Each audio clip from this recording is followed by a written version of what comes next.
Hello दोस्तों, मेरा नाम ज़िशान है और इससे पहले मैं पाइथन की 6 वीडियोज़ बना चुका हूँ। ये 7वां लेक्चर है। इसमें हम पाइथन स्ट्रिंग्स के बारे में सीखेंगे। स्ट्रिंग्स क्या होती हैं और इन्हें कैसे इस्तेमाल करते हैं और कैसे वेरिएबल्स के साथ यूज़ करते हैं। पाइथन स्ट्रिंग, जो भी चीज़ आप डबल कोट्स के अंदर या सिंगल कोट के अंदर लिखते हैं उसे स्ट्रिंग कहते हैं। जैसे कि ये डबल कोट है और ये सिंगल कोट है। आपने कोई भी जो है टेक्स्ट लिखना होता है तो उसे डबल कोट से पहले डबल कोट लगाते हैं, उसके अंदर टेक्स्ट लिखते हैं, फिर बंद कर देते हैं उसे। इसके अंदर आप जो भी लिखते हैं उसे स्ट्रिंग कहते हैं। इसी तरह सिंगल कोट के सिंगल कोट लिखते हैं और उसके दरमियान आप कुछ भी लिखते हैं उसे स्ट्रिंग कहते हैं। अगर आपने स्ट्रिंग को प्रिंट करना है तो आप प्रिंट मेथड का यूज करते हैं, जैसे कि यहाँ पे प्रिंट हुआ है। स्ट्रिंग को वेरिएबल में असाइन करना है। ये देखें, ये हेलो है, इसे मैंने ए वेरिएबल के अंदर रख दिया।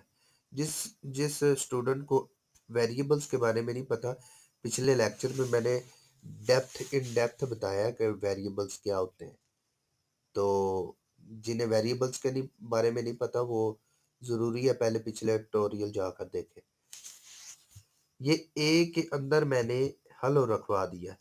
अब उसी ए को मैं प्रिंट करवा रहा हूँ, तो मेरे पास आउटपुट क्या आनी चाहिए? हेलो। अच्छा, सबसे इम्पोर्टेंट बात ये होती है कि जब आपने ये स्ट्रिंग वेरिएबल के अंदर रखवाया, तो मेमोरी के अंदर जाकर, रैम के अंदर जाकर, हर एक जो करेक्टर है उसके लिए एक अलग से डिब्बा बन जाता है। ये देखिए, एच के लिए अलग से बन गया, ई के लिए अलग से बन गया। इन सब के लिए, हर एक करेक्टर के लिए अलग अलग से डिब्बा बन जाता है। उस सारे जितने भी करेक्टर के स्ट्रिंग के जितने भी करैक्टर होंगे, उन सब का नाम हमने ए रख दिया, उसे प्रिंट करवा रहे हैं। हमें मजीद इसके बारे में एक्सप्लोर करेंगे इसे। Multi line string.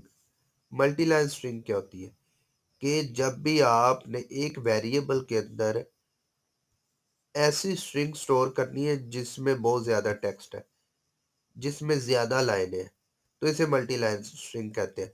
इसके लिए आप क्या करते हैं, आप शुरू में 3 कोट्स लगाते हैं, 3 डबल कोट्स, और जितना आप इसके अंदर आप सारा टेक्स्ट लिखते जाते हैं, और जहां पे ये स्ट्रिंग खत्म हो रही है वहां पे भी आप 3 डबल कोट्स लगा देते हैं।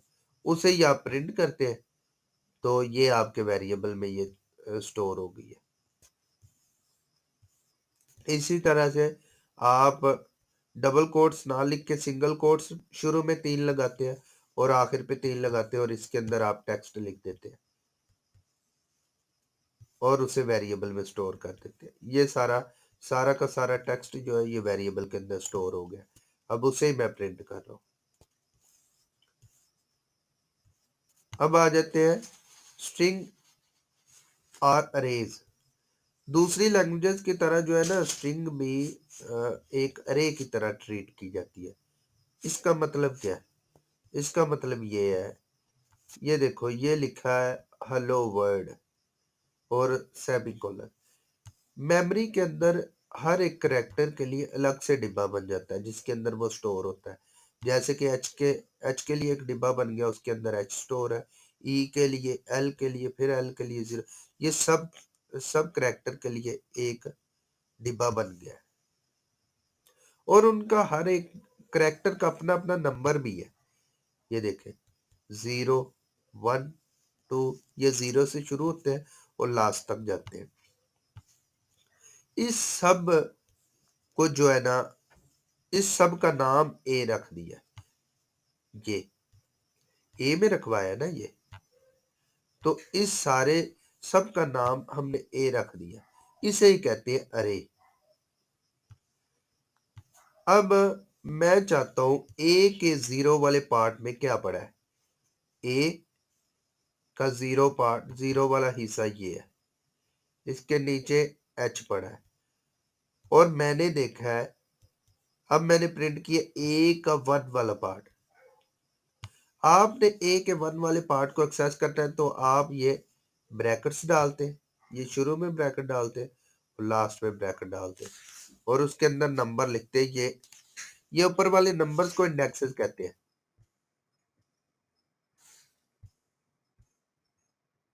ये जो ऊपर नंबर आ रहे हैं इन्हें इंडेक्सेस कहते हैं।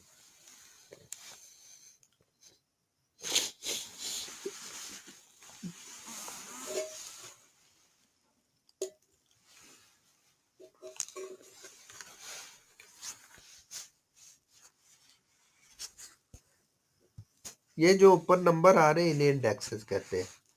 और किसी भी करैक्टर को हमने एक्सेस करना है तो हम क्या करेंगे, पहले ए लिखेंगे, फिर ब्रैकेट डालेंगे और नंबर लिख देंगे। जैसे कि अगर मैं 7 लिखता हूँ तो ए के 7 वाले पार्ट में क्या पड़ा है, डब्ल्यू, तो ये प्रिंट हो जाएगा। अभी मैं इसका जो है आपको करके दिखाऊंगा प्रैक्टिकल भी, ताकि आपको अच्छे तरीके से समझ आ सके। अब आ जाते हैं लूप। ये है बनाना। अब लूप क्या करता है, इसमें से एक एक करैक्टर निकाल के एक्स में डालता जाता है। पहले ये बी निकालेगा, एक्स में रख देगा और बी प्रिंट हो जाएगा। फिर ए निकालेगा, ये बी पकड़ेगा, पहले एक्स में रख देगा और एक्स प्रिंट हो जाएगा। फिर ए निकालेगा, एक्स में डाल देगा और एक्स प्रिंट हो जाएगा। ऐसे एक एक करैक्टर करके एक्स के अंदर डालता जाएगा और एक्स प्रिंट होता जाएगा। और ये काम होता है लूप का। ये देखिए ये आउटपुट है, पहले बी आया, बी प्रिंट हो गया, फिर ए उस एक्स के अंदर आया, एक्स प्रिंट हो गया, और फिर एन आता है, एन प्रिंट, एक एक करैक्टर करके आता जाता है और वो प्रिंट होते जाते हैं। अगर आपने स्ट्रिंग की लेंथ फाइंड करनी है, यानी कि आपने एक वेरिएबल के अंदर स्ट्रिंग रखवा दी है, ये स्ट्रिंग रखवा दी है आपने इस वेरिएबल के अंदर, तो आपने लेंथ इसकी फाइंड करनी है, स्ट्रिंग की लेंथ कितनी। तो इसके लिए आप ये फंक्शन लेंथ का फंक्शन यूज करते हैं, लेंथ। तो उसके अंदर आप वेरिएबल पास करते हैं तो ये आपको लेंथ बता देता है ये कितने करैक्टर है।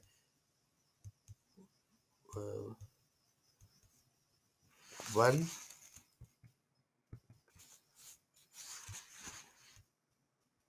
1 2 3 4 5 6 7 8 9 10 11 12 13 और ये इसने नीचे आउटपुट में बता दिया 13, इसकी लेंथ होगी। चेक स्ट्रिंग क्या होता है, ये चेक करता है इन फंक्शन। इन फंक्शन देखते हैं, ये चेक करता है कि इधर वाली वैल्यू, ये वाली वैल्यू, ये इस वेरिएबल के अंदर मौजूद है या नहीं। फ्री टेक्स्ट वाले, ये देखें टेक्स्ट एक वेरिएबल है, उसके अंदर हमने इतनी बड़ी स्ट्रिंग रखवा दी है, ये सेंटेंस रखवा दिया।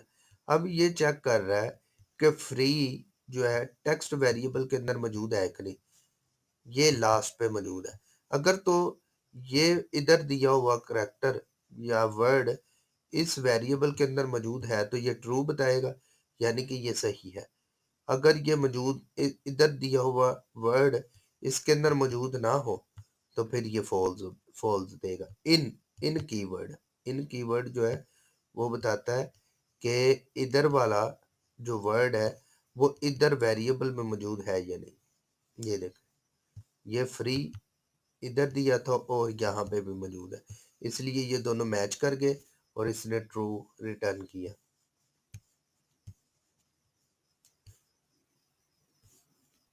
इसे इफ के अंदर भी यूज कर सकते हैं। इफ स्टेटमेंट क्या होती है,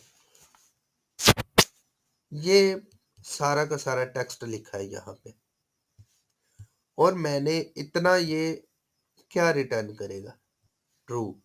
ये देखे फ्री इस वेरिएबल के अंदर मौजूद है तो इतने का रिजल्ट आएगा ट्रू।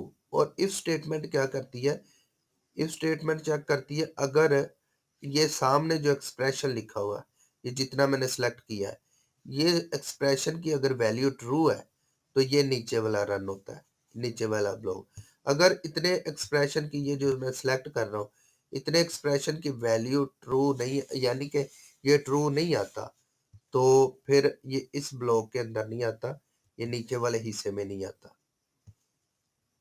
ये अगर मैं यहाँ फ्री के बजाय लिख देता हूँ हेलो हेलो वर्ड, तो हेलो वर्ड ये ऊपर वाले टेक्स्ट में मौजूद नहीं है, तो ये फॉल्स रिटर्न करेगा। तो इस वजह से ये नीचे वाला हिस्सा नहीं प्रिंट करेगा। लेकिन अभी के लिए यहाँ पे फ्री लिखा है और टेक्स्ट के अंदर भी फ्री मौजूद है, तो ये इतने एक्सप्रेशन का आउटपुट क्या होगा, ट्रू। अगर तो ये ट्रू यहाँ पे आता है तो ये नीचे वाला प्रिंट हो जाएगा, जैसे कि आप नीचे आउटपुट में भी देख सकते हैं।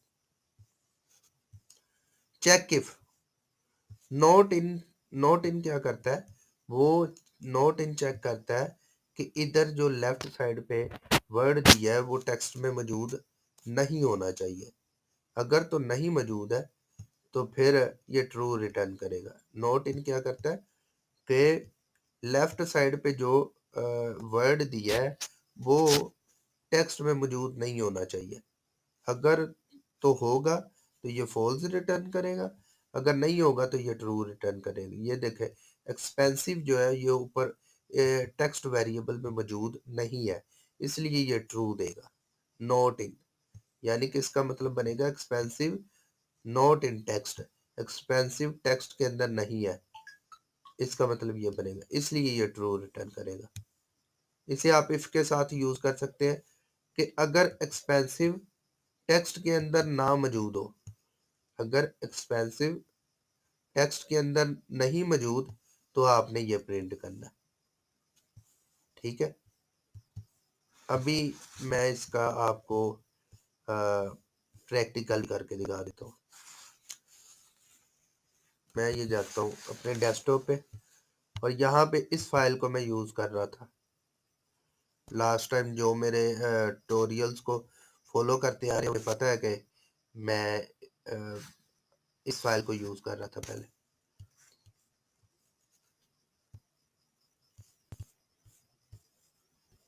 देखें, यहाँ से करते हैं। ये मैंने, ये देखें, इसे रन कैसे करना है ये मैंने ऑलरेडी बताया है। अगर जिन्हें नहीं पता इस फाइल को कैसे रन करना है, वो अपना मेरे जो है पुराना ट्यूटोरियल जाकर देखें। बल्कि इसका मैं साइज बड़ा कर देता हूँ ताकि जो है ना आपको अच्छे तरीके से नज़र आए। और ये इतना ठीक है। ये CMD पे मैं आ गया, तो CMD पे जाकर मैंने उस जगह पे चले जाना होता है जिस जगह पे मेरी फाइल पड़ी है। तो इसके लिए क्या करते हैं, CD मतलब चेंज डायरेक्टरी डेस्कटॉप। अब मैं रन करूंगा अपनी फाइल py test.py। ये देखें, ये 0 प्लेस पे है और ये 1 वाली प्लेस पे है। अगर मैं यहाँ पे लिख देता हूँ 0, तो 0 पे क्या आएगा, h। जैसा कि PDF में भी मैंने बताया कि ये स्ट्रिंग का रैम के अंदर हर एक करेक्टर का अपना एक नंबर होता है। ये 0 नंबर पे है, ये 1 2, ठीक है। ए का 0 वाला पार्ट मैं एक्सेस करना चाह रहा हूँ, तो ये 0 वाला पार्ट एक्सेस करूंगा, तो ये रन करूंगा, ये h आ गया। दूसरी एग्जांपल पे चलते हैं। ये लूप, ये एक एक करके x के अंदर डालता जाएगा और x इसे प्रिंट करता जाएगा।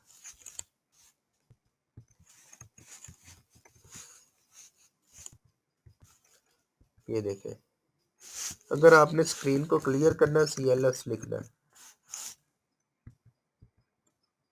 ये मैंने दोबारा रन किया तो ये देखें, एक एक करके उसने x के अंदर डालता गया और x प्रिंट होता गया। पहले b आया, b प्रिंट हो गया, तो यहाँ पे b आ गया। फिर a उठा, x के अंदर आया, x प्रिंट हो गया, यहाँ पे a प्रिंट हो गया। ठीक है, इसी तरह एक एक करके x के अंदर आते गए। लेंथ फाइंड कैसे करनी है, इसके लिए आप लेंथ फंक्शन यूज करते हैं। ये देखिए, ये लेंथ फंक्शन यूज किया तो इसने 13 दे दिया। इन फंक्शन क्या करता है, ये ट्रू या फॉल्स रिटर्न करता है।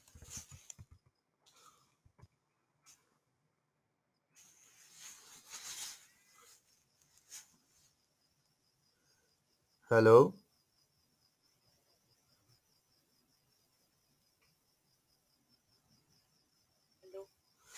डार्लिंग जी, मैं वीडियो 2 मिनट दी रहेगी और रिकॉर्ड करके तो मैं कॉल करना तेन है। मैं कॉल करना, मैं वीडियो बना रहा जरा।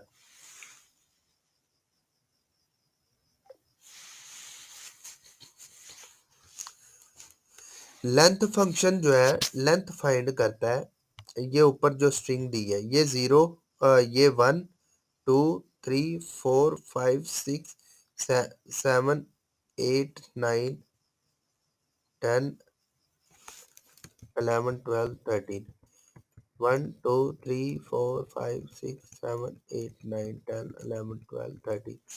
तो ये 13 प्रिंट करेगा।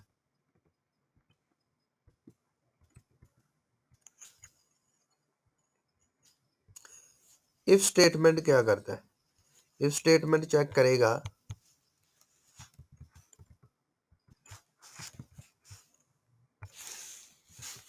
इफ स्टेटमेंट चेक करेगा कि इधर वाला हिस्सा, ये वाला हिस्सा जो है ये टेक्स्ट के अंदर मौजूद है या नहीं। अगर तो मौजूद है तो ये इसे प्रिंट करेगा, ये वाला हिस्सा प्रिंट करेगा। अगर तो ये वाला हिस्सा ये टेक्स्ट वेरिएबल में मौजूद नहीं है तो फिर ये प्रिंट नहीं करेगा। जैसे कि मैं अभी रन करके दिखाता हूँ, ये फ्री अभी मौजूद है इसके अंदर, इसलिए इसलिए इसने इसे रन कर दिया। अगर मैं कुछ ऐसा लिख देता हूँ, ये अब ऊपर वाले टेक्स्ट में मौजूद नहीं है। अब रन करके देखते हैं, तो ये देखो कुछ भी प्रिंट नहीं हुआ। ये देखो कुछ भी प्रिंट नहीं हुआ। इसकी वजह ये है, इफ स्टेटमेंट चेक करती है कि इधर वाला हिस्सा इसके अंदर मौजूद होना चाहिए। नॉट इन चेक करता है कि लेफ्ट साइड वाला वर्ड जो है वो टेक्स्ट के अंदर मौजूद होना चाहिए। ये देख, अब मौजूद नहीं होना चाहिए। ये देखे, अभी एक्सपेंसिव जो है ये टेक्स्ट के अंदर मौजूद नहीं था, इसलिए उसने ट्रू रिटर्न किया। अगर ये मौजूद हो, मैं लिख देता हूँ फ्री, तो फ्री ये ऊपर मौजूद है, तो नॉट इन जो है, नॉट इन कीवर्ड जो है ये फॉल्स रिटर्न करेगा। लेफ्ट साइड वाला जो भी वर्ड होगा वो इधर मौजूद नहीं होना चाहिए, फिर ये ट्रू रिटर्न करता है।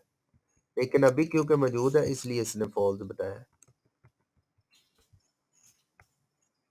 इसे आप इफ के साथ भी यूज कर सकते हैं, जैसे कि मैंने पहले करके दिखाया, इसी तरह से ये रन करके आप देख सकते हैं।